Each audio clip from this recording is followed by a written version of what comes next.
आज आजादी के 75 साल के बाद प्रधानमंत्री मोदी जी ने दिल्ली के लोगों की आजादी छीन ली।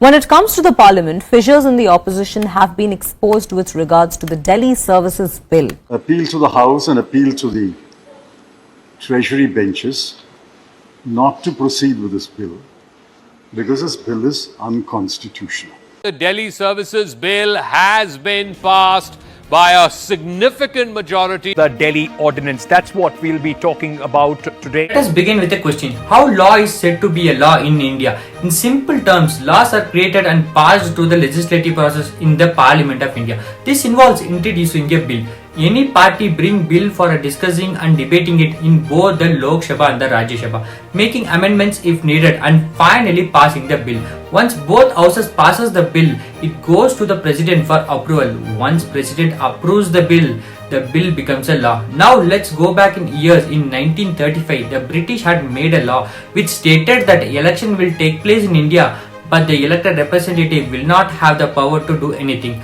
Later, when we got independence, we wrote in our constitution that election will be held. The people who are elected will have power to work for the people who have elected them. But what happening in Delhi now? Let's pitch into it. Central government have made a law like that in 1935 where the people of Delhi will choose their government, but the government will not have the power to do any work. The votes of the people of Delhi no longer have any value. They have elected the government, but the government has no power anymore. It has been over 25 years since the BJP government formed in Delhi. It has been difficult to defeat the AAP party, so they have tried to snatch the governance of Delhi through the Chor Darwaza, the black door. So what are we trying to say here anyway? We are talking about National Capital Territory of Delhi Amendment Bill. What is this bill about? The bill seeks the creation of the National Capital Civil Service Authority for deciding the transfer and posting of the civil servant. Centre promotes an ordinance to create a National Capital Civil Service Authority that will have the power to transfer and appoint the bureaucrats posted to the Delhi.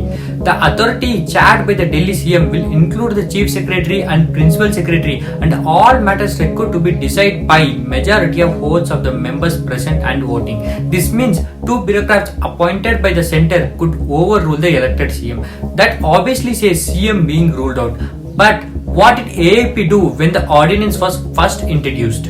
As soon as this bill was in the talk to initiative, Arvind Kejriwal-led Delhi government had approached Supreme Court for staying the Government of National Capital Territory of Delhi Amendment Ordinance 2023. On May 11, Supreme Court had given a verdict where it said India is a democracy. In this democracy, people choose their government and this government should have the power to work. On May 19, however, the Supreme Court last month refused to grant an intermediate stay on Centre's ordinance. Within a week, Centre government overturned the Supreme Court judgment and brought in an ordinance. So this bill came to discussion in Parliament houses. So what was happened in Parliament houses? In Lok Sabha on August 3rd, this bill was passed by the voice votes. Later in Rajya Sabha, there was total of 245 seats, of which 8 seats are vacant and makes the total number of seats to 237. The majority mark to pass the bill in Rajya Sabha is 119. Rajya Sabha on August 7 passed the National Capital Territory of Delhi Amendment Bill 2023. 131 MPs voted in favor of the bill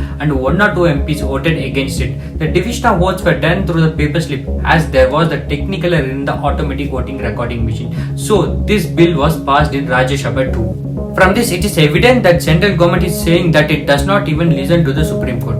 What future will befall a country's government does not listen to the apex court and central government will bring in a law to overturn it. Amit Shah said centre has a power to make a laws on union territories and hence it enjoys the rights to make rules as well. The passage of the bill has paved the way for it to become a law following the president's approval.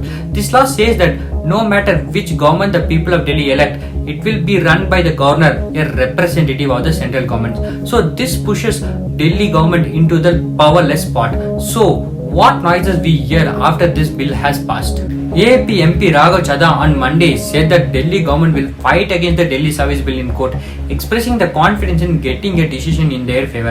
And also BRS MP K. Kesava Rao on Monday said that they are opposing the Delhi Service Bill but are not the part of opposition bloc India.